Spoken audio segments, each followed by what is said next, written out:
ધોળકાના ખાતરીપુરામાં ઘરોમાં પાણી ભરાયા છે। વાસણા બેરેજમાંથી પાણી છોડાતા નીચાણવાળા ગામોમાં પાણી ભરાયા છે।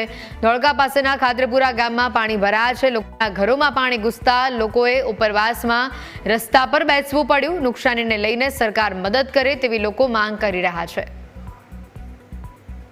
બનાસકાંઠા અને રાજસ્થાનમાં પડેલા ભારે વરસાદને પગલે ઉપરવાસમાંથી જે રીતે પાણી છોડવામાં આવી રહ્યું છે, જેના કારણે ધોળકા ની આસપાસના ગામો જે છે તે સમગ્ર પાણીમાં ગરકાવ જે છે તે થઈ ચૂક્યા છે। હાલમાં અમે ઉપસ્થિત છીએ ધોળકા પાસેના ખાતરીપુર ગામમાં। ત્યાંના દ્રશ્યો પણ બતાવશું કે સમગ્ર ગામ જે છે તે પાણીમાં ગરકાવ જે છે તે થઈ ચૂક્યું છે।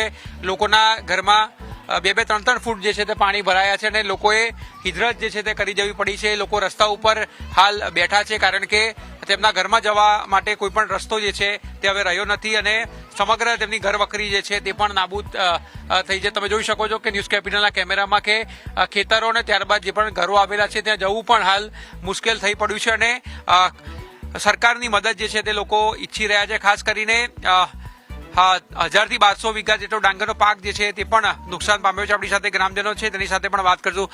મિત્ર, ક્યાં રહો છો? ખાતરીપુર। શું નુકસાન છે ગામમાં? આ ડાંગરો બાંગરો બધું પાણીનો બહુ પેલે છે, સાફ થઈ ગયું। આ પાણી બહુ ભરાઈ ગયા છે। આ ઘરોમાં બધા રસોડા બસોડા બધા પેલે થઈ ગયા છે। તો ઘરોમાં પાણી જે છે તે ઘૂસ્યા છે। મિત્ર, કેટલું નુકસાન છે ગામમાં અને શું મદદની તમને માંગ કરી રહ્યા છો? અમે સરકાર પાસે મદદ માંગી રહ્યા છે કે જે પાણીના બધા ગરકાવ થઈ ગયા છે તે લોકોને મદદરૂપ કરે।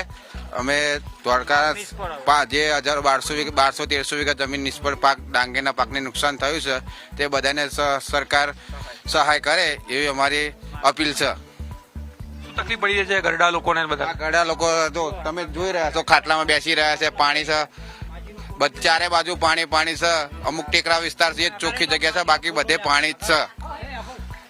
તમામ વિસ્તારો જે છે તે પાણીમાં ગરકાવ જે છે થઈ ચૂક્યા છે। કાકા, શું તકલીફ છે અને કેટલું પાણી છે ગામમાં?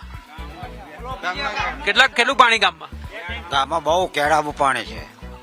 શું નુકસાન છે? શું નુકસાન થયું? આ બધો પાક ડાંગરનો ઘરમાં પાણી પહેરી ગયા, બધા બધું નુકસાન। હા, કેટલું નુકસાન થયું? નુકસાન તો 40-50 વીઘા અમારે પોતાની જ જાય છે ડાંગર, બધું જતું રહ્યું। કશું ખાવાનું રહ્યું નહીં, હવે શું કરવાનું? હવે કરવાનું જ છો અમારી ના 3 વખત રૂપી ડાંગેરો, હવે કશું રહ્યું નહીં।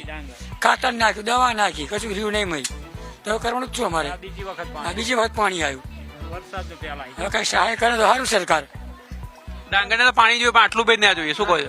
આટલું બધું પાણી ના જોઈએ। ડાંગર બધી બીજી વખત પાણી આવ્યું અને 2 વખત વરસાદથી ફેલ થઈ ગયું અને હવે 2 વખત નદીનું પાણી આવ્યું। જો 10 દાડા પહેલા આવી ગયું તે ઘડીએ બધું સાફ થઈ ગયું, ફરીને રોપી તે ફરીને પાછા પાણી આવી ગયું। એટલે અમારે તો બધું હવે ઘરોમાં લોકો ઘર આગળ જોવો પાણી, ઘરમાં પાણી જો આ આ બધા સીન લેશે બધા જોઈ લ્યો તમે તમારે। હાલમાં મેં અત્યારે હાલ પાણીમાં તો ઊભા છીએ અને પાક બધો નિષ્ફળ। હવે ડાંગર સરકાર કાંઈક સહાય આલે તો સારું। હવે તો પાણી જે છે તે હવે સતત વધી રહ્યું છે કારણ કે ધોળકા અને આસપાસના જે નીચાણવાળા ગામો છે તેને એલર્ટ કરવામાં આવ્યા હતા, ત્યારે મોટી સંખ્યામાં ગામો જે છે તેમાં પાણી ભરાયા છે। બા છે તે પણ ખાટલો નાખીને બહાર બેઠા છે કારણ કે તેમનું ઘર જે છે તે સમગ્ર પાણીમાં ગરકાવ થયું છે। બા, કેટલી ઉંમર તમારી? 80 વર્ષ। મારી ઉંમર 80 વર્ષ। મારે ઘર બહારથી બીજે જવાની જરૂરી નથી, ઘર બહાર નહીં બીજું। આ પાણી ભરાઈ ગયા, ક્યાં બેઠા તમે આવી રીતે? અહીં પલંગમાં પાણી બેઠી છું। હા, શું તકલીફ પડે છે? આ તકલીફ તો ખરી જ ના, હેડવાની ચાલવાની નહીં, ચલાતું નહીં, ઊભું થઈને આમ નહાય નહીં।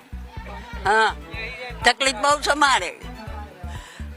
અને આની યોજના ચાલુ હતી તે પૈસો જ નહીં આવતો ને, આંગણવાડી ઉપર રોકાઈ જ રહ્યા છે અમારા પૈસા એમના ક્યાંક ને રોકાઈ રહ્યા છે, પરંતુ જે રીતે પાણી આવ્યું છે તેના કારણે લોકોને સમસ્યાનો સામનો કરવો પડ્યો છે। 80 વર્ષના બા છે તે પણ પાણી તેમના ઘરની અંદર ભરાતા તે અહીંયા ખાટલા ઉપર જે છે તે બેસી રહ્યા છે અને એક જ માંગ કરી રહ્યા છે કે સરકાર પગલાં જે છે તે લે જેથી કરીને પાણી ઉતરે અને યોગ્ય સહાયની મદદ પણ કરવામાં આવે કારણ કે લોકોના કરોડો રૂપિયાનો જે છે પાક જે છે તે નાશ પામ્યો છે અને હજુ તો પાણી અહીંયા આવવાની શરૂઆત થઈ છે। એટલે આગામી કલાકોમાં જે છે તેનું જળસ્તર જે છે એના ગામોમાં પણ વધી શકે છે।